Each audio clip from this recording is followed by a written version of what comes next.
Pronto.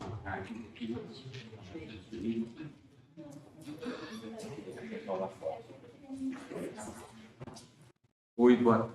Tá. Posso começar? Pode sentar. Fala, eu vou falar que tá lá em pé. Ah, só. Ele só está desligado, tá? Então, você quer que bote o computador ali? Quer ficar aqui em pé?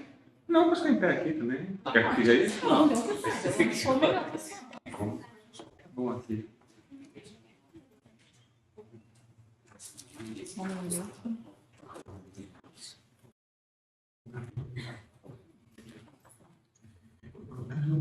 Então, boa tarde. Estamos iniciando mais uma palestra, da nossa 15ª Semana da CRE. A nossa 15ª Semana tem como tema Universidade, Sociedade, Troca de Saberes e Experiências. E agora nós vamos assistir a apresentação do professor Jorge Roberto Lopes dos Santos.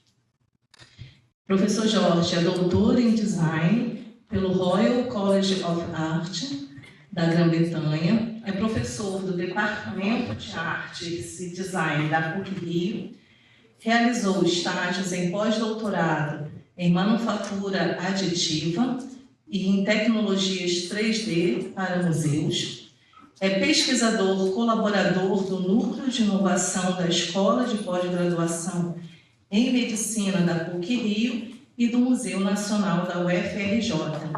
É bolsista em Produtividade em Desenvolvimento Tecnológico e Extensão Inovadora junto ao CNPq e bolsista cientista do nosso Estado pela FAPERJ. Biodesign é um projeto aqui da PUC-Rio, é uma parceria entre a PUC-Rio e o DASA.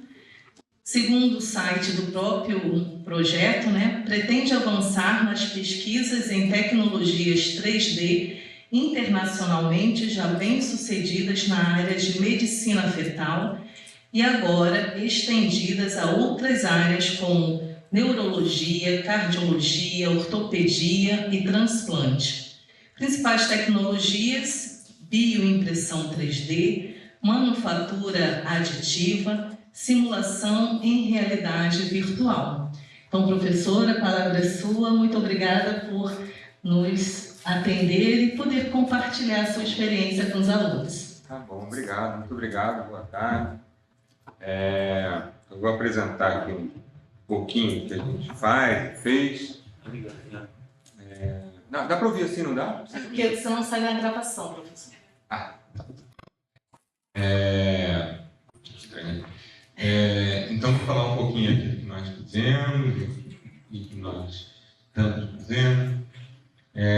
Nós trabalhamos muito aqui com arquivos 3D de coisas, coisas desde insetos até dinossauros e coisas do gênero. E temos um trabalho também muito focado na área de medicina. O que é interessante, eu tenho um histórico aqui que eu vou mostrar um pouquinho. Esse é um dos primeiros trabalhos que nós fizemos junto com o Museu Nacional, aqui usando tomografia. Então lá em cima você pode ver, isso aqui é um fóssil de crocodilo, tá? E só que o seu material fóssil está dentro de uma pedra, um bloco de rocha, Então você coloca esse bloco de rocha dentro de um tomógrafo e no tomógrafo, como é raio-x em camada, você extrai o arquivo, gera um 3D e aí você pode imprimir em 3D sem ter sido necessário abrir a rocha fisicamente, quebrar ela. Então nós fizemos isso aí, já tem aproximadamente 20 anos que a gente fez essa uma das primeiras experiências. Foi a terceira vez no mundo que foi feito e teve muita repercussão no meio científico,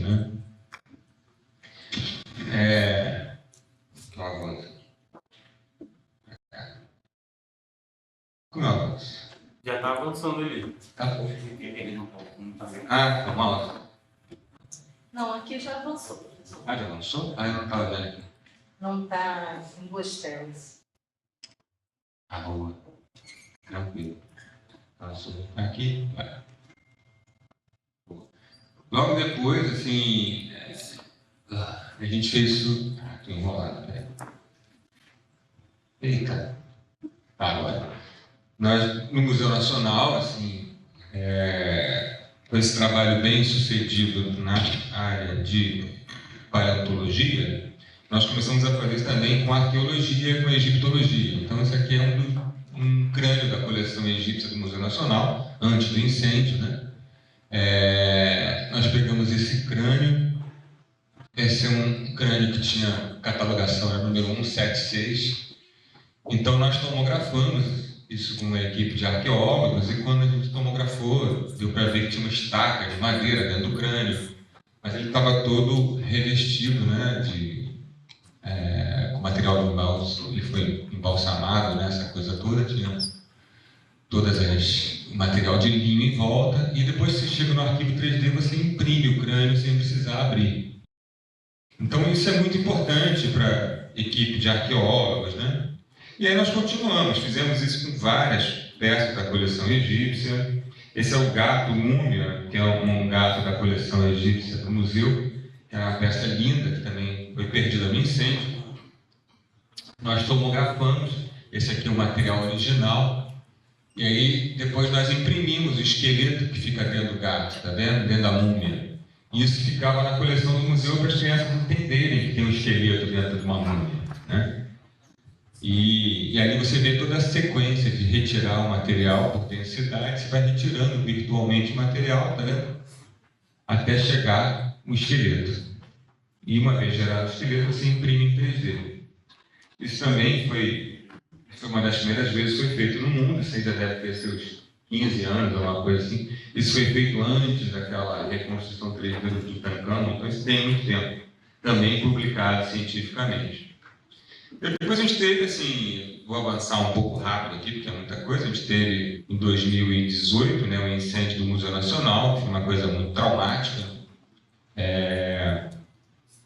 Eu também sou pesquisador do Museu Nacional, foi muito traumático, assim, foi um domingo, todo mundo foi para lá, eu estava lá, assim, todo mundo só chorava, assim, ninguém sabia muito bem o que fazer, foi muito, muito triste.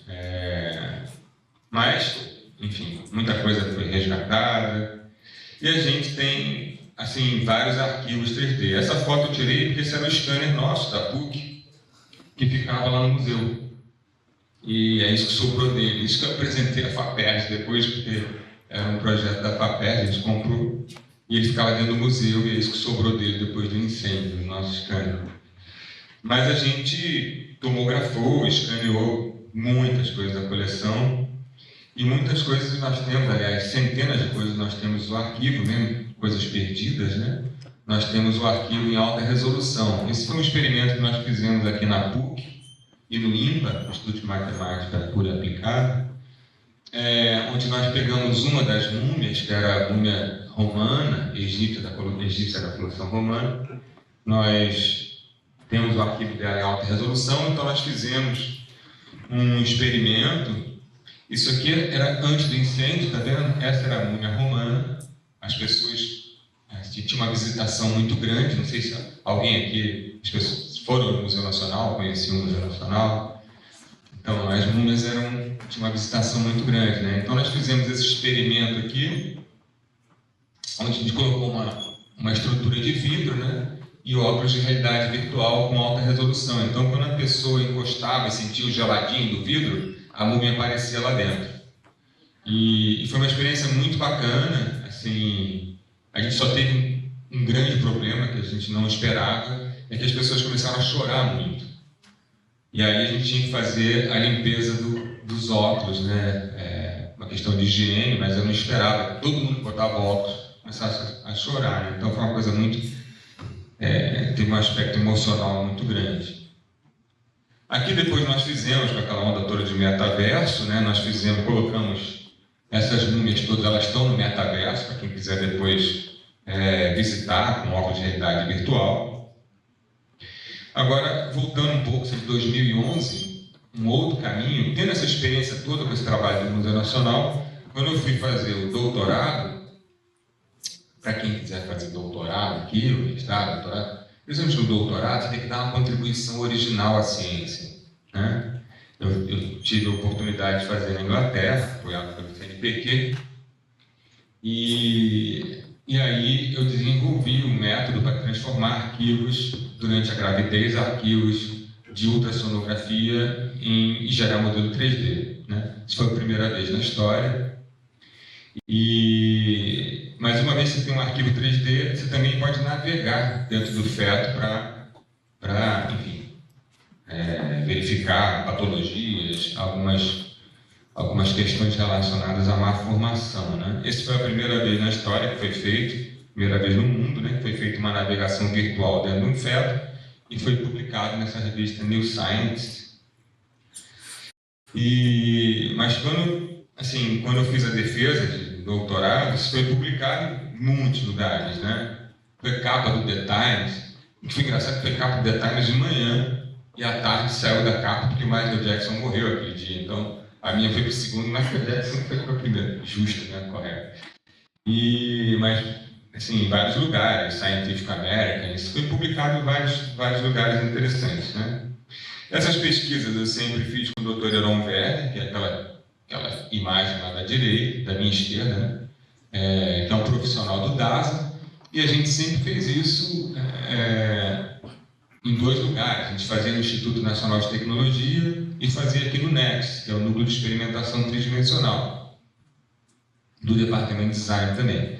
Só que foi ficando pequeno, né? A gente fazia muita coisa, é um laboratório que atende muitas coisas, e entre essas coisas todas também atendia a parte de medicina. Então, nessa parceria com o Grupo DASA, a gente abriu o laboratório que se chama Biodesign, que fica aqui no edifício Leme mesmo, ali em frente ao quiosque do Rei do Mate. Se vocês olharem para cima, está lá Biodesign. Então a gente teve a oportunidade de abrir esse laboratório, né? E hoje tem uma coisa muito curiosa, é que nós temos, assim, cientificamente, nós temos um índice muito alto de publicações internacionais, né? Nós já fomos capa de journals. Journal é o meio onde você faz a publicação científica, né? Nós já fomos capa 15 vezes em pesquisas diferentes internacionais. Eu não sei nem se isso já aconteceu antes na América do Sul, mas nós já fomos capa 15 vezes, com projetos diferentes, né? O que é bem interessante e muito importante no meio científico, né? Aqui para vocês verem, por exemplo, isso aqui já é uma capa um pouco mais antiga, mas eu trouxe porque foi na época da Zika vírus, né? A gente imprimiu vários crânios desses Zika vírus que iam para outros lugares do mundo, para todo mundo ter a mesma experiência, né? Acho que foi capa de 2 journals também. Aí, interessante, assim, essa aí, deixa eu ver se está aqui próximo. Essa aqui.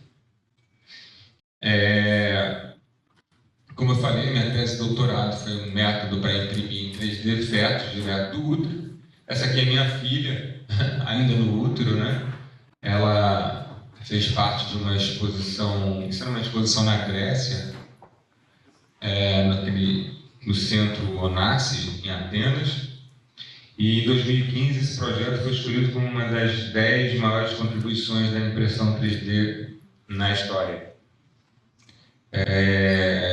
E aí foi muito visitado. Esse projeto faz parte de 2 coleções internacionais, uma nos Estados Unidos, esqueci o Museu da Califórnia, daqui a pouco eu lembro, e outro no Science Museum de Londres. No Science Museum de Londres está o meu filho Luca, foi o primeiro feto impresso em 3D da história. Ele está na coleção permanente do Science Museum de Londres, para quem quiser ver lá. Mas faz parte de 2 coleções internacionais. Como eu falei, isso já foi publicado várias vezes, né?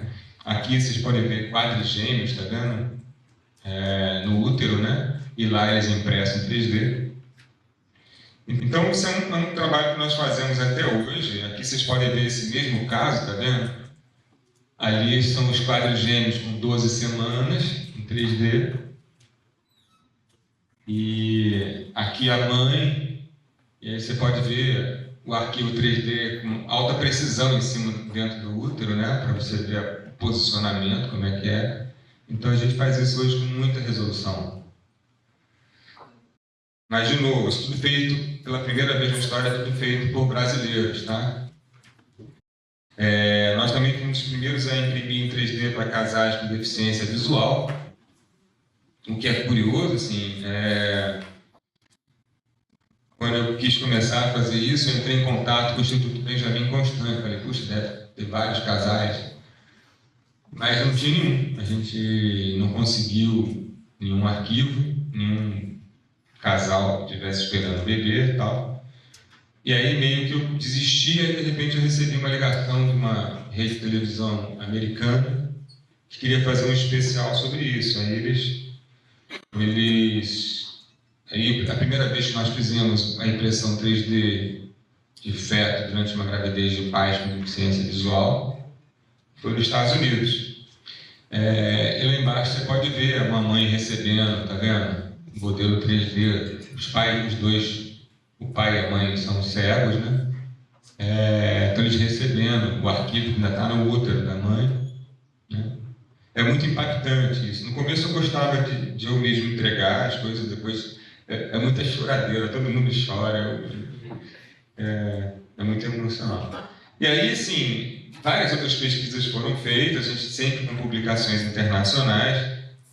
Aqui vocês podem ver, foi a primeira vez que nós pegamos esse arquivo também e colocamos em realidade virtual, né, para os pais poderem ver em tempo real o bebê dentro do útero, né? Então, é uma experiência interessante você poder... Imagina que a mãe está aqui e a avó mora em Recife. Então, ela pode fazer o exame aqui e a avó pode ver lá em tempo quase que real o exame em 3D do neto, que ainda está no útero, né? Então, nós fizemos isso aqui, foi de novo a primeira vez. Depois isso saiu nesse... Esse aqui é um vídeo, como é que eu posso fazer isso? Depois saiu nessa Fox News também. Isso foi premiado nos Estados Unidos. Tá? Isso é um vídeo, mas não está... Não sei o que fazer. Deixa eu ver se aperto Enter. Não, Enter. Bom, e aí tendo essa experiência, nós temos várias outras experiências em andamento. Isso aqui é de 2019, tá vendo? Onde nós publicamos. Isso é uma outra tecnologia, é um método para você conseguir tocar o feto no próprio exame, uma vez dentro do útero, né? Você gera um arquivo 3D e usando uma tecnologia chamada Force Feedback, ou Haptic Device e tal, você gera o arquivo do exame de ultrassom e aí a mãe com uma luva especial ela pode acariciar o bebê dentro do útero, né? Isso a gente está desenvolvendo ainda, só foi publicado.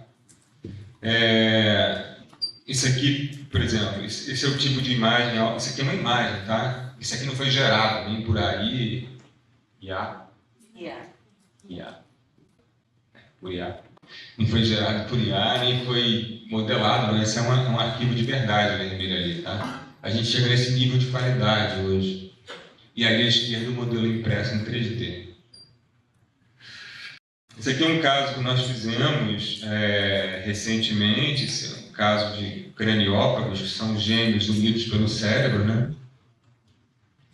E a gente auxiliou a equipe do Dr. Gabriel Monfarrez a fazer essa cirurgia, uma cirurgia de alta complexidade, onde você tem que gerar os arquivos 3D para a equipe médica poder estudar à distância, né? Foram equipes aqui do Brasil e da Inglaterra. Então você gera os arquivos 3D, tudo isso o Dr. Heron Werner acompanhando, e uma equipe enorme de médicos. Foi uma cirurgia muito bem sucedida. Lá você pode ver os cérebros também unidos ainda.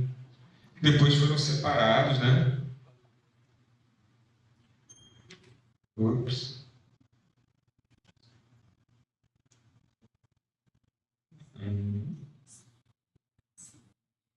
Então, os arquivos que nós geramos têm uma qualidade muito alta, tá vendo? Onde você pode ver toda a estrutura interna, né? A estrutura anatômica do cérebro. Você pode imprimir em 3D para a equipe cirúrgica, você pode visualizar ela com óculos de realidade aumentada. Hoje tudo é possível, né?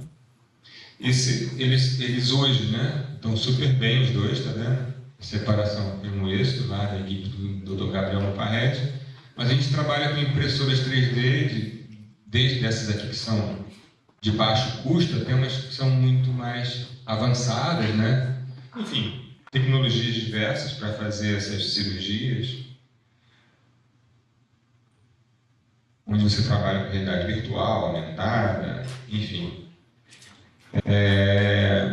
Isso aqui, os modelos sendo usados durante a cirurgia, tá vendo? Porque às vezes é uma estrutura tão complexa para você fazer a separação, você precisa de vários modelos físicos mesmo para entender ali no momento como está sendo feito isso, né? Aqui, assim, essa figura, esse é o doutor Heron, sou eu, doutor? Não, doutor Heron. Aqui, assim, um método que os médicos hoje já usam bastante, que é usar a realidade virtual nesses arquivos, né? Então, aqui à direita ali é uma imagem roda, mas não está rodando, mas é um arquivo 3D dentro de uma estrutura fetal, né? Aqui você pode ver todos os vários modelos que podem ser feitos por uma cirurgia dessa. Aqui embaixo o Dr. Gabriel Mufarrete, que é o cirurgião responsável, né, por essa cirurgia. Mas é interessante que era ele um especialista em inglês, e os dois entravam no metaverso para discutir a cirurgia, né? É tudo publicado cientificamente, todo trabalho que a gente faz, que é importante, que está na universidade, você tem que colocar seu trabalho à prova, né? Então a gente faz a publicação científica e depois é publicado no jornal, né? Aqui um outro trabalho interessante também, isso aqui é uma trompa uterina, que nós fizemos uma microtomografia dessa trompa uterina. A microtomografia foi feita, essa aqui na verdade foi feita lá na, não sei se foi feito aqui, né, com o Ciclo, não me lembro. Não, acho que essa aqui foi feita com o Dr. Tadeu, lá na Engenharia Nuclear da UFRJ, mas a gente microtomografou uma trompa uterina e hoje é possível, na escola de medicina, você dar aula de estruturas anatômicas dentro de um arquivo de verdade. Então você entra no arquivo de verdade para ensinar anatomia, né? Entra virtualmente, né? Tá vendo? Isso é uma aula que está sendo dada dentro de uma trompa uterina de verdade, né? Microtomografada, mas você pode, ao invés de gerar um arquivo fictício ali, um arquivo de verdade. Aqui os trabalhos que nós fizemos também, esse é um trabalho um pouco mais recente, esse é 2023, isso foi publicado também numa letra, né? Mas é um trabalho de potencializar imagens por inteligência artificial, né? Imagens de ultrassom, e nesse caso aqui é ressonância magnética, mas você consegue melhorar a qualidade do sinal da imagem usando inteligência artificial, é um outro processo que a gente usa aqui bastante, inclusive o professor Alberto Raposo, aqui do RTC. Essa é uma outra área que nós ainda estamos trabalhando, que é a bioimpressão, a gente não avança muito bem nessa área. Esse ano agora vamos ter, se tudo correr bem, alunos de doutorado, mestrado, trabalhando nessa área de bioimpressão, quer dizer, você imprimir estruturas biológicas direto, né? E aqui, esse é o último livro que nós publicamos, a gente vai publicar um agora esse ano, no final do ano, mas esse é um livro que nós publicamos ano passado, pela Springer, um livro em inglês, onde mostra toda uma sequência, né, de arquivos 3D físicos e virtuais. Então você vê uma sequência que vai desde dinossauros andando, múmias e tal, e de repente chega em fetos, né? É uma coisa, mas tudo trabalhando com XYZ, né? Coordenadas no espaço de alguma coisa. A seguir eu vou mostrar, como isso aqui foi o padre Abrimar que me convidou para vir aqui, eu vou mostrar um outro trabalho que a gente faz, que, assim, que não tem nada a ver com esse trabalho, mas também é um trabalho onde você gera arquivos 3D e tal, que é ligado à igreja, né? Isso aqui nós, não sei se vocês sabem, mas a gente escaneou o Cristo Redentor, né? Nós escaneamos com drone a estátua do Cristo Redentor, então a gente gerou o arquivo 3D da da estátua do Cristo Redentor. Depois, assim, já fizemos alguns projetos. Não sei se vocês conhecem que tem um scanner 3D. É uma luz que bate, gera um arquivo com alta resolução. Então nós fizemos já de algumas estátuas, como Drummond ali, enfim, outras esculturas. E aí, tendo essa experiência, o padre Alexandre pediu para a gente fazer uma escultura da Nossa Senhora de Guadalupe. Então nós fizemos. Ela foi esculpida, depois você gera o arquivo 3D, depois você imprime em 3D ali à direita, tá vendo? Você consegue imprimir em alta resolução. Depois, o professor Sérgio Bruni, que era o vice-reitor aqui, ele pediu para a gente fazer a Irmã Dulce. Então, de novo, a gente fez o mesmo processo. Ela é toda esculpida, você vai escanear isso em alta resolução, você tem um arquivo 3D, você pode imprimir desde um brinco até uma estátua enorme, uma vez que você tem um arquivo 3D. Aí, tendo essa mesma experiência, agora o padre Abimar, que me convidou aqui, ele pediu para a gente escanear a Santa Rita de Cássia. Tá? Isso aqui foi feito há 2 meses atrás. Então, a gente escaneou a Santa Rita de Cássia em alta resolução, que quando a gente, o padre Abimar, e aqui meu pai, foi muito legal, meu pai tem 96 anos, e ele é devoto de Santa Rita de Cássia, então ele ficou amarradão de lá, né, Santa Rita e tal. Aí depois eu imprimi uma para ele. Né? Aí, uma vez você gera o arquivo, depois a gente imprime com uma resolução bem alta, tá vendo? Aqui ela não está colorida, a gente não colocou com cor ainda, mas o arquivo físico é com uma qualidade muito alta. Só para vocês verem o experimento. Por que isso? Porque depois do Museu Nacional, as instituições todas ficaram muito preocupadas em perder, né? Às vezes no incêndio, essa escultura tem uns 400 anos, e é de madeira. Mas tem um incêndio, você perde a peça toda. Então, quando você escaneia, você tem aquele arquivo. Hoje a gente tem centenas de arquivos do Museu Nacional de peças que foram perdidas, né? E a gente pode, óbvio que não vai ser a mesma coisa, mas nós fizemos até com o Museu Nacional algumas coisas interessantes. Nós imprimimos algumas peças perdidas do museu com as cinzas do próprio incêndio, né? E aí você tem uma relação mais próxima ainda. Enfim, é isso. Quem depois quiser visitar o laboratório fica aqui no prédio Leme, tá? E a gente faz um monte de coisas estranhas e legais também. A gente se diverte um bocado trabalhando, que é bom também, né? Você poder fazer o que você gosta a gente trabalha com muitas coisas, né? Aí tem o pessoal lá em cima, depois se quiserem perguntar, tem um professor lá no canto, outro professor, tem uma aluna de iniciação científica, um aluno de mestrado. Então, a gente trabalha com várias tecnologias diferentes. Tá bom? Bom, obrigado.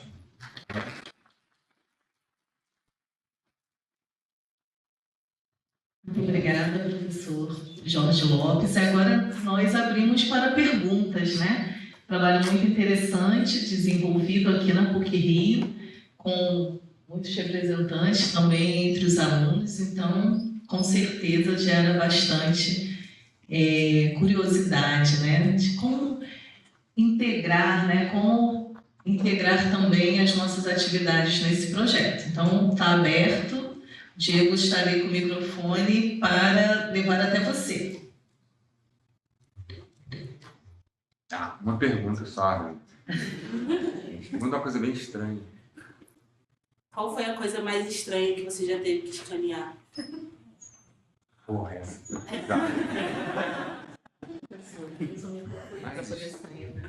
Peraí.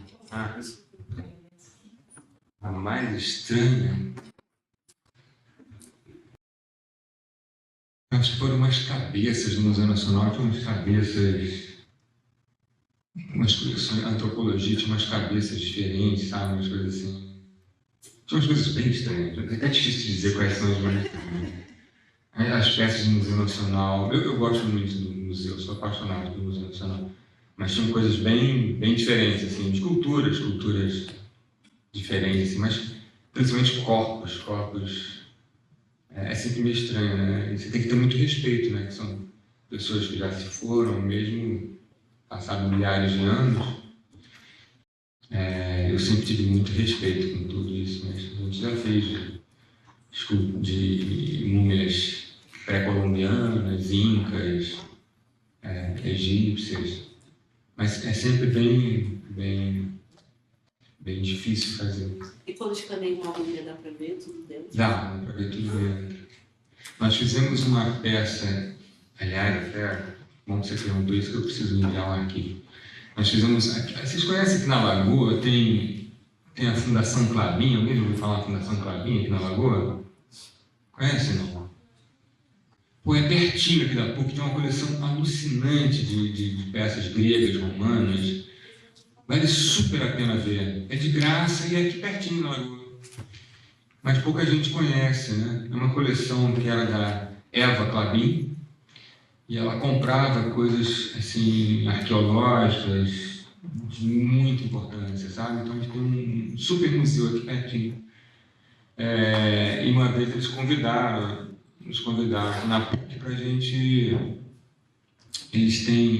Foi um projeto que nós fizemos com o governo do estado, com a prefeitura do Rio, com 20 escolas públicas. Então as crianças vinham da escola para aprender a tomografar, aprender a escanear, aprender a imprimir em 3D, sabe? E nós tomografamos um caixão de gato egípcio que tem na coleção lá, que é lindo, lindo. É uma peça realmente muito linda. Mas, quando a gente tomografou, que foi assim, foi televisão, foi todo mundo lá para ver, sabe? E aí, quando a gente tomografou, não tinha nada dentro, era um caixão, mas não tinha corpo de gato dentro, era um caixão de gato, não tinha um gato dentro.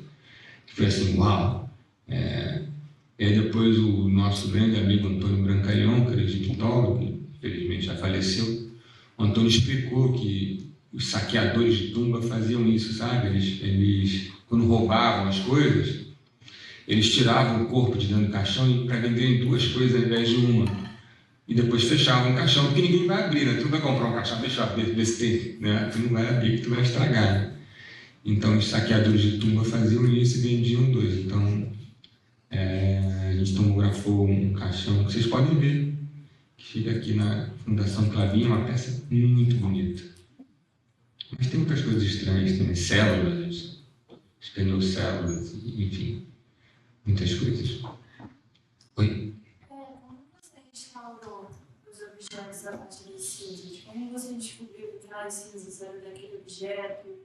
Ah, sim, a gente trabalha, assim, tem um laboratório no museu, que agora até o laboratório já foi recuperado, até eles mandaram uma mensagem semana passada, super bonitinha, sabe, fiquei super emocionado, porque a gente ia para lá cedinho e a gente tomava café, bem cedo, sabe, e a gente conversava, porque o pessoal do Museu Nacional chega às 7 horas da manhã e tal, e aí 7 e pouquinho estava lá, a gente tomava café, a gente, né, tomar café junto quando você trabalha, as pessoas é muito legal. E aí no outro dia eles acabaram o laboratório e mandaram para mim uma foto da cafeteira e falaram, ó, o convite está feito. E agora eu tenho que voltar lá, estou muito feliz. Mas a gente teve a equipe de resgate do museu, coordenada pelo professor Sérgio Azevedo, Luciano, eles fizeram um super trabalho de resgate lá, sabe? Mapearam tudo, tá? Então é possível saber onde estava cada peça. Os 3 andares eles colapsaram, né? Eles esmagaram, caíram. Mas você sabe qual era a sala das múmias, você sabe qual era a sala dos dinossauros, você sabe as salas, né? E nas salas você sabe onde estava cada coisa. E aí você consegue ter, obviamente no resgate você tem que retirar aquele material. E aí uma vez eu estava lá, eles estavam retirando uma pilha de coisas e tal, aí quando eu vi, eu falei, porra, isso aí é... Embora sejam cinzas e coisas assim, aí a gente começou a selecionar as cinzas de cada lugar, né? E aí nós usamos as cinzas como matéria-prima para a impressora 3D imprimir os arquivos que a gente tinha, né? A gente fez um que ficou muito famoso, que foi, a gente fez até junto com o Vic Muniz, que é artista plástico, né? A gente fez o crânio, aquele gato que eu mostrei para vocês, a gente refez ele junto com o Vic, a gente imprimiu ele com as cinzas do museu, né? E depois nós fizemos o crânio da Luzia. O crânio da Luzia ele foi achado, né? Infelizmente foi achado, mas foi achado todo quebrado em muitos pedaços, né? Como a gente tinha tomografado o crânio, a gente tem um arquivo em alta resolução Então a gente imprimiu para o próprio Museu Nacional uma série de crânios de Luzia impressos, só que com cinzas da sala onde ficavam os outros crânios, né? O da Luzia ficava separado, ele ficava na reserva dele, um cofre. As outras não, os outros ficavam na exposição, então a gente imprimiu com as cinzas das outras salas. As cinzas usadas como matéria-prima. Obrigada. De nada. Deixa ele levar o microfone para poder sair na gravação, tá? Tem ali também, Diego, depois, tá? Não. Agora tem que perguntar. Na minha impressão, vocês usam matéria humana para imprimir. Não seria uma substituição para algum órgão, tipo de transplante? É uma coisa que está assim, o mundo inteiro está trabalhando nisso, né? E já tem tempo. Mas a gente começou a fazer essa pesquisa e aí veio a pandemia. E aí um dos nossos alunos de doutorado, ele já acabou o doutorado, mas acabou sendo muito prejudicado por causa da pandemia, né? Não tinha muito como acessar o laboratório e tal. E aí depois, óbvio que quando você vai trabalhar em teste, você pega as células de um paciente e você vai fazer crescer dentro de uma estrutura. Você vai fazer com que um arquivo 3D de alguma coisa receba as células e depois você consegue implantar. Ele vai ser bioconsumível, aquela estrutura dentro do próprio organismo, só que o material que foi replicado com as células ele fica e você implanta, né? Falando assim é simples, mas não é simples. E também a gente tem uma série de entraves, de uma relação ética, né? Você tem que ter uma série de autorizações para trabalhar com células humanas. E assim, o mundo inteiro, assim, as pesquisas avançam. Depois, quando a gente começou a fazer isso, se falava em inteligência artificial, né? A inteligência artificial, ela potencializou tudo. Ela não é inteligente, no meu modo de ver, a gente chama de inteligência artificial, mas na verdade o que a gente tem é um aumento colossal de capacidade computacional, né? Então você consegue literalmente pegar milhões de arquivos de alguma coisa, comparar e a máquina vai te dizer o que é melhor. Antes a gente não tinha tecnologia para isso, a gente não tinha capacidade para desenvolver esse tipo de pesquisa. Hoje a gente tem o que a gente chama de inteligência artificial e você vai ter uma série de variações ali, né? Então isso mudou muito essa lógica de o que você vai implantar e como vai implantar, né? Agora a gente vai trabalhar mais com esse tipo de pesquisas, né? É muito difícil você imprimir, por exemplo, um órgão que tem vascularização, coisas que tem tubinhos dentro, onde circula sangue, muitas vezes. É muito difícil de fazer. Então, você tem algumas poucas empresas no mundo que fazem coisas muito pequenininhas ainda. A gente tem um amigo que é um pesquisador da Unicamp, que na verdade ele trabalha na Suíça, e ele é uma das pessoas que está na frente aí da bioimpressão de coração quando vier. Mas pode botar uns 10 anos para isso acontecer. Então, toda vez alguém me fala que é 10 anos, então eu só continuo passando de 10 anos para frente.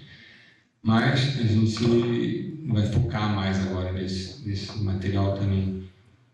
Mas hoje, com a inteligência artificial, como eu te falei, você tem muitas possibilidades de fazer isso, sabe?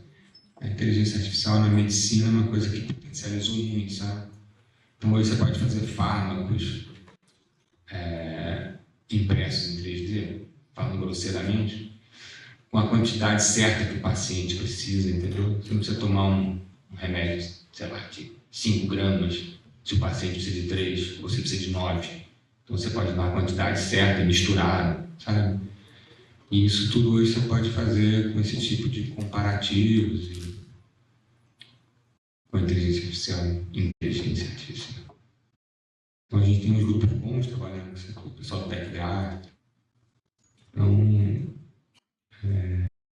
enfim, a gente está trabalhando bastante nisso e agora tem uns alunos novos que vão entrar agora, eu espero que isso avance mais. Respondi ou te enrolei? Ah, tá. Mais alguém? Ela falou que ia perguntar, mas tu tem que perguntar. O que exatamente tem dentro de uma múmia? Tipo assim.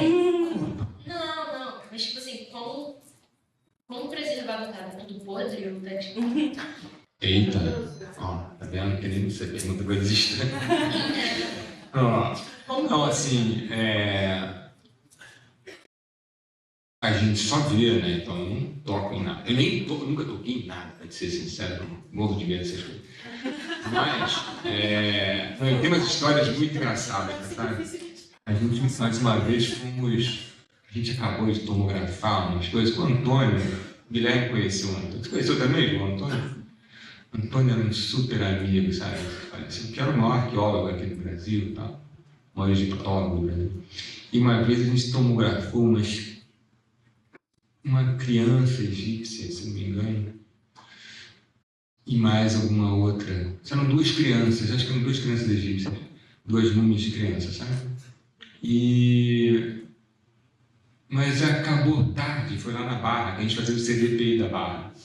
CDPI do grupo DASA também. Quando a gente chegou no Museu Nacional, o Museu Nacional estava fechado. E aí não tinha como abrir. E a gente com as duas múmias no carro, né? Eu falei, agora, eu falei, Antônio, isso de forma alguma eu vou levar isso. Aí o Antônio levou para dormir no quarto dele do hotel. Eu falei, olha, Antônio. Mas o Antônio não me ligava, assim, ele era todo muito. Mas era um material super bem preservado, super bem. E era tudo oficial, tudo feito direitinho, sabe? Comunicado. Aí dentro, aí eu não sei, a gente só via, né? Então você vê uma série de camadas. Então, assim, eu não sou egiptólogo, tá? Então vou te falar grosseiramente que eu sei, mas você pode ver na internet também. Você diz preservado, mas como preservado você... Tem pele, tem tudo, tem pele. Eles tiravam os órgãos principais, né?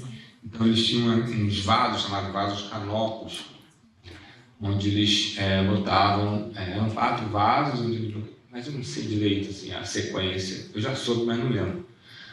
Mas eles tiravam, por exemplo, o cérebro, eles tiravam pelo nariz, e tinha uma ferramentinha que você quebrava aqui o crânio, você enrolava e puxava o cérebro pelo nariz. Então, e o coração eles pesavam, né? Tinha uma coisa do livro da morte egípcio e tal.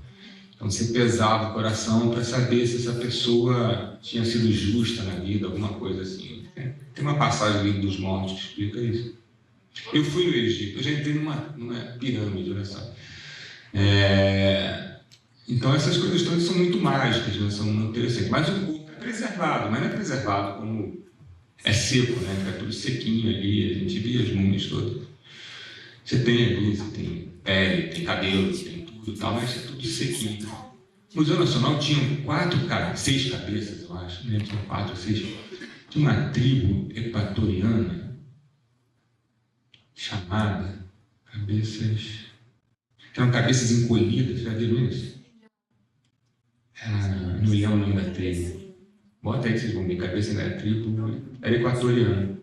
Então eram umas cabeças incríveis, era uma cabeça mesmo, né? Desse tamanho. Eles tiravam os ossos e depois iam dando uns banhos, aí a cabeça vai encolhendo assim, o osso. E fica uma cabeça pequenininha. E tinha uma de um cara com barba ruiva, sabe? Mas era desse tamanho, era uma coisa incrível, assim, você vê. Eu me lembro qual era o nome da tribo, daqui a pouco eu lembro. Mas, assim, fica preservado, mas não como a gente vê, assim, fofinho, né? Ainda sobre isso, mas talvez não sobre isso. Você gosta desse assunto? Eu gosto desse assunto. Você já viu alguma múmia que tinha alguma deficiência? Já. Nós temos 4 cabeças impressas lá aqui no Biodesign, se vocês quiserem, 4 cabeças de múmias, se vocês quiserem ver.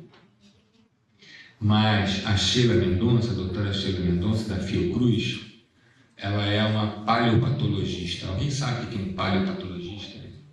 Pesquisa doenças Doenças antigas. Eu não sei, ela quase acertou. Então, a Sheila Mendonça, que é um amor de pessoa, muito amiga. A Sheila, que era a médica responsável por Engraçado não, médica para mim, né? Não tem muito mais como ajudar, né? Mas a Sheila que analisava todos os arquivos das múmias, né? E ela encontrava fraturas, ela encontrava alterações dentárias, e aí você vai descobrindo que doença tinha e tal.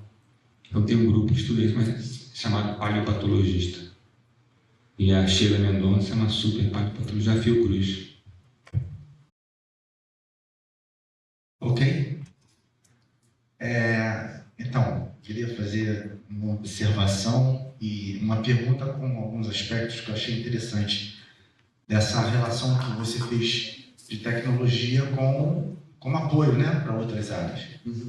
Primeiro, queria publicamente aqui parabenizar a Maria Eduarda, que apresentou na segunda-feira, na nossa sessão de comunicações, exatamente o trabalho que ela faz, o impacto da impressão 3D no acompanhamento pré-natal de pacientes deficientes visuais.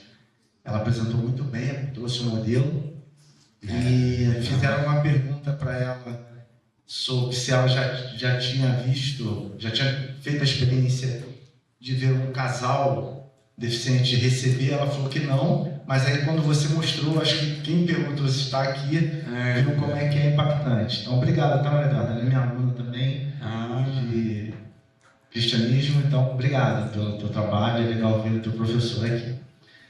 Então, outro aspecto é o seguinte, sobre os papiros e códices, é possível com esse trabalho, eu sei que já tem uma tentativa acho que é real, conseguir ler o material do papiro sem necessariamente desenrolá-lo, porque é uma tecnologia parecida ou é a mesma? É o quanto você está querendo fazer, né? A tecnologia, existe tecnologia para tudo. Algumas ainda não para a morte, né? Mas a gente tem tecnologia para você fazer tudo. Então, assim, no caso de materiais antigos, então, enfim, você, por exemplo, quando a gente tomografou a múmia de gato, foi muito bacana, porque a gente você consegue tirar, você tira o gesso que está em cima, se eu quiser eu separo, fica só o gesso. Ou eu tiro só a tinta, fico só vendo a tinta em 3D no ar. Ou se eu quiser eu tiro só os preguinhos que tinham na madeira, ou deixo só a madeira. Então você faz o que você quiser. Mas texto é preciso? Porque você vai gerar, assim, como é que você vai fazer? A tomografia, tomo, significa camada. E uma vez que você vai fatiar tudo, você tem uma camada submilimétrica ali de alguma coisa. Se você colocar um algoritmo para detectar tudo que ele quer ali, em cada cortezinho ele vai pegar um pigmento de alguma coisa. E depois você manda um algoritmo reconstruir isso tudo em 3D. Então não é... Parece complicado, mas é tudo matemática no final, né? Então você consegue fazer, assim, uma vez que tem algum material, você consegue fazer. Eu sempre tentei tomografia. O Museu Nacional tem uma Torá, né? Super importante e tal. Ela não foi afetada como tem. Eu sempre tentei tomografar, ela nunca me autorizava. Eu sempre quis ver como é que ela... Tem muita coisa que eu quis tomografar, mas não conseguia, porque as vitrines do museu eram lacradas, sabe? Por exemplo, agora o Pedro, que é o egiptólogo agora, que substituiu o Antônio Dancarion, a gente tentou muito escanear as estelas egípcias lá, mas era tudo lacrado, era um trabalho colossal tirar elas para escanear. E aí não deu tempo. Também eu queria escanear, tinha uma cabeça no Debré, linda, indígena, também não consegui. Mas sim, é possível você fazer isso com qualquer material. Tem um grupo na Holanda, sabe aquele museu? Tem um museu famoso em Amsterdã que eu nunca consigo falar. Rijksmuseum. Qual o nome desse estranho? Alguém conhece, né? Eles trabalham com escaneamento em alta resolução de pinturas. E tem muita gente que usa isso para você definir No outro dia até vi que o Muniz estava aqui na PUC, semana retrasada, a gente estava conversando muito até sobre isso. Ele estava me explicando os novos métodos para utilizar esse tipo de escaneamento para detectar fraude em culturas, né? E você vai numa camada ali incrível que você nem sabia que existia, sabe? Então tem tecnologia para tudo, é possível, sim. Eu vi uma coisa que é muito antiga. Eu gosto desses assuntos estranhos. Mas às vezes eu vi uma coisa na Bélgica muito legal, que era um cara que escaneou uma escultura inacabada do Michelangelo, e aí ele pegou padrões de ferramentas. Então, para esculpir mármore, você esculpe com, né, grossa, essas coisas todas, tem um nome específico para isso. Então, você vai esculpindo, você troca a ferramenta, vai afinando, troca. Ele escaneou e foi separando virtualmente as ferramentas, para ver a sequência de uso das ferramentas. Então, ele deixou a marca da ferramenta e tirou a escultura. Você consegue imaginar isso? E aí, uma vez que você tem aquela nuvem das ferramentas, ele começou a tirar uma sequência de quais eram. E aí é um barato, né? Tudo é possível. Né? A gente aqui na PUC tem tudo, inclusive. Assim. Consigo imaginar uma coisa que não tem aqui na PUC. A PUC é muito, muito bem assistida com tecnologias e pesquisadores. Só a último comentário, pergunta, é como que isso, por exemplo, se tem perspectiva de chegar ao serviço público, diríamos, disseminar isso para que tenha acesso pessoas... Sim, tem. Tanto na medicina, tem. O doutor, por exemplo, na área de medicina, o doutor João tem uma boa relação com o Instituto Fernandes Figueira, né? E tudo que a gente faz, a gente publica cientificamente, né? Então é tudo publicado, tudo acessível. Cada avanço que a gente faz é publicado, logo as pessoas têm acesso ali. Por exemplo, esse caso que é um caso relativamente simples, isso de impressão 3D de teto para deficiência visual. Depois os japoneses fizeram, depois muita gente faz pelo mundo. Mas aqui no Brasil a gente faz 100% de graça, sabe? O doutor Heron atende, faz ultrassom, faz a ressonância, tudo é de graça. E a gente faz, essa separação de gêmeos foi toda... Olha, até onde eu sei, são muito raros, né? Sabia que tinham sido feitas 15 pelo mundo, sabe? Aqui nós fizemos já 2 casos. E foi um acompanhamento de quase 4 anos em um dos casos. É tudo 100% de graça, tudo de graça. Então a gente assiste, a gente ajuda, sempre que a gente pode, a gente ajuda, sem o menor problema. É uma coisa que eu sempre gostei de fazer, agora, eu sei que aquela conversa que a gente sabe. Eu não sou mineiro, não. Mineiro pode ter calma. Mas, sabe aquela coisa ali, Robin Hood, sabe? Você pega uma área com recursos e faz com que essa área apoie uma outra área que não tem recursos, sabe? Então a gente sempre fazia isso com projetos na área de petróleo, gás. Pô, às vezes você tem um equipamento, você tem não sei o quê, aí ajuda uma área de arqueologia que nunca tem dinheiro, ajuda a paleontologia que nunca tem dinheiro, ajuda determinadas áreas da medicina que nunca tem dinheiro. Algumas áreas são muito bem assistidas em medicina, oncologia bem assistida, cardiologia, neurologia, mas tem áreas que não são bem assistidas. Medicina fetal que sempre foi por vários aspectos, né? Então é uma coisa interessante você poder ajudar, sabe? Mas se quiser depois conhecer lá, Você quer? um prazer. Obrigado. Obrigado. Professor, primeiro, parabéns pela sua apresentação, tinha um bocado de coisa aí que você mostrou. Muito obrigado. Muito estranho, né? Não é que é estranho.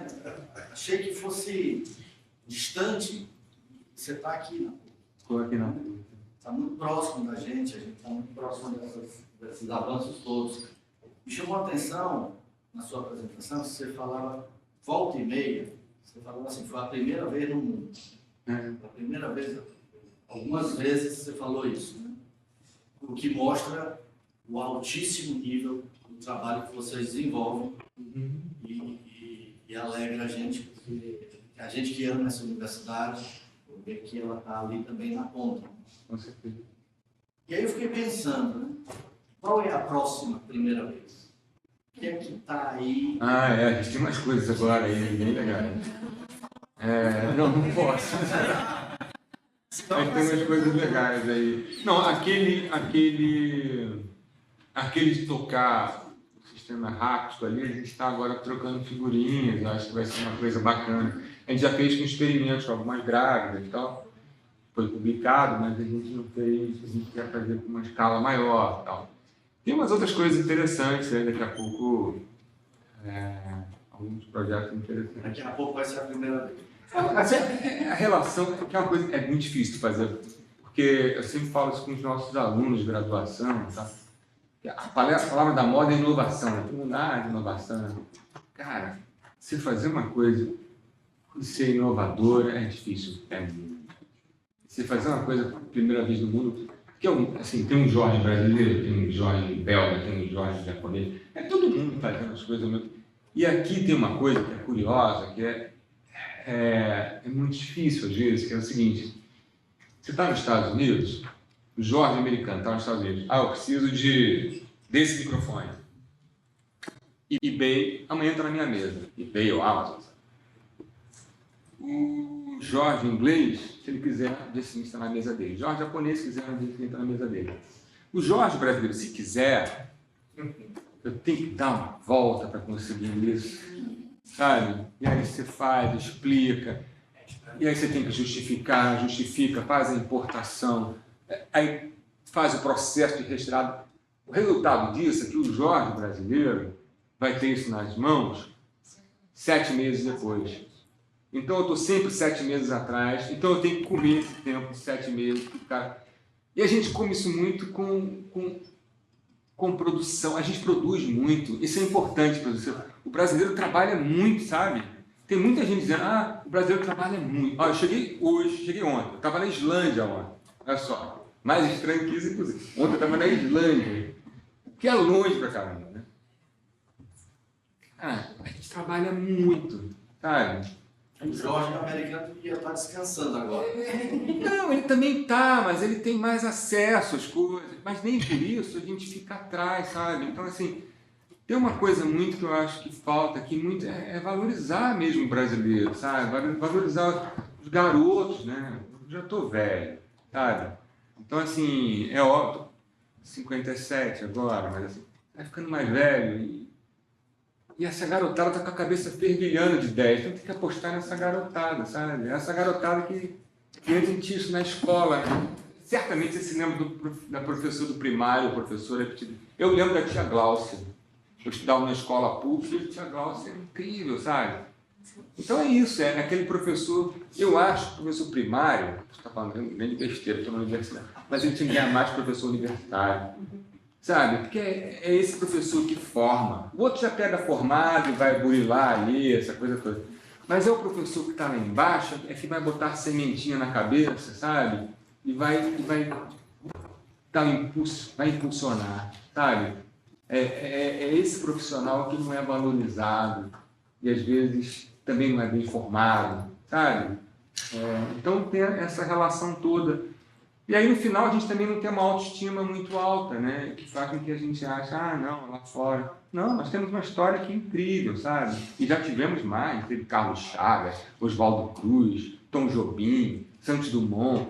A gente vai falar que tem pessoas incríveis, sabe? A gente tem que aumentar a nossa autoestima. E nós trabalhamos muito, sabe? Eu fico impressionado. Às vezes, conversa, eu viajo um bocado, assim, às vezes... E você vai, eu trabalho amarradão. Se você gosta, você faz. Você gosta, né? Você se diverte, na verdade. Mas eu fiz um pós-doutorado na Austrália. No primeiro dia que eu estava lá, eu saí 6 horas da universidade e fiquei preso na universidade. Era tudo eletrônico e tal, estamos 4 anos, tudo digital. Aí veio uma voz falar comigo, assim, no painel. O que o senhor está fazendo na universidade? Eu falei, estava trabalhando. Horário até 5 horas, você não pode trabalhar. E eu falei, mas... Ela, não posso? Não pode. Então, tá bom. Aí sai, fica ali esperando. Aí daqui a pouco vem alguém mal-humorado, que Você não deveria estar ali trabalhando. Não quer dizer que eles não trabalhem menos.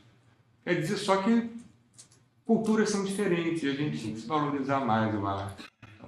Essa diferença da burocracia, ela é muito chata, muito irritante, sabe? É a única coisa que eu posso dizer diferente. Eu daria esse binômio, a burocracia, que é chata, e a formação básica, que, sabe, a gente tem que valorizar mais. Assim. Alguém falou da escola pública, você falou, sabe, a gente se dedicar mais a isso, sabe? Se dedicar mais e apostar mais nas nossas crianças, assim, sabe? Eles são novinhos, né? Depois de uma idade, eu não sou antropólogo, não sou neurologista, mas acho que a cabeça vai ficando mais devagar. Tem muita experiência, mas a cabeça não vai tão rápido. Assim. Essa garotada está com a cabeça mil, né? Então, assim, tem que apostar, aproveitar mais isso, sabe? 20 e poucos anos está ali fervilhando, joga problema para eles resolverem, que eles não vão resolver. A gente tem que estar só balizando e ajudando ali, se possível. Sei lá, é isso. Obrigado. Aproveita e faz o anúncio das bolsas de iniciação científica, que está com 2 vagas lá. Ah, faz aí. Estão com 2 vagas, tá? Uma para trabalhar com impressão 3D e uma para trabalhar com metaverso, enfim, e tecnologias imersivas. Então, quem tiver aí com vontade, querendo fazer isso aí, entrar em contato com a gente, que tem essas duas bolsas aí rolando, tá bom? Mais alguma pergunta? Daria tempo para só mais uma pergunta. Professora, no ano, assim, perguntar, né? Já reunião de uma aula, assim, perto. Já uma vez eu fiz uma pesquisa para a Embrapa de gado geneticamente modificado, então a gente imprimiu embrião de animais geneticamente modificados. Para pesquisa morfológica, né, para ver se as formas estão... Tem como avançar para ter alguma mutação, querer modificar? Não, aí não é minha praia, eu não sei nada disso. Mas tem gente trabalhando. A gente tem instituições aqui no Brasil que são assim muito de ponta, né? A Embrapa é uma delas. A Embrapa é incrível, sabe? A Embrapa tanto de alimentos como de gado, né? De animais. É uma empresa, assim, Embrapa, Petrobras, eles têm empresas aqui de muita qualidade no cenário internacional, sabe? E a Embrapa trabalha muito com genética de alimentos, né? Tal, então, funciona muito bem. Mas, assim, de humanos, essas coisas não. Eu não entendo nada disso. É muito biofísica, bioquímica. Se você se formou em design, Eu estudei aqui. Não, aqui na PUC não. Eu tenho uma formação bem complicada, assim. Eu fiz escola de belas artes, fazia escultura, depois fiz desenho industrial, depois fiz mestrado em engenharia, depois fiz doutorado em design products, depois fiz pós-doutorado em arqueologia 3D, depois fiz outro pós-doutorado em biomateriais, trabalhava no Instituto de Matemática, sou pesquisador aqui do Ministério da Ciência e Tecnologia, pesquisador do Museu Nacional, pesquisador da Escola de Medicina. Tá tudo meio confuso ali, mas é legal, assim, né? Você não sabe, eu não sei nada muito, sabe? Você sabe um pouquinho de muita coisa. Por isso que não tem nada de genética, sei o básico ali. Foi? Então, agradecemos ao professor Obrigado. Jorge Roberto. Muito bom, né? Uma experiência muito bela e muito instigante aqui do Biodesign Lab. Aproveito para falar para os alunos não esquecerem de assinar a ficha de presença. Os alunos da minha turma, a ficha está ali junto com a Patrícia. E se você está assistindo essa palestra fora do seu horário de aula, pode pedir que aproveitamento para horas complementares. Aí tem uma fichinha para ser assinada e também tem um QR Code para você escanear. Temos uma lembrança aqui do professor. Obrigado. Tudo certo. Um cara abraço.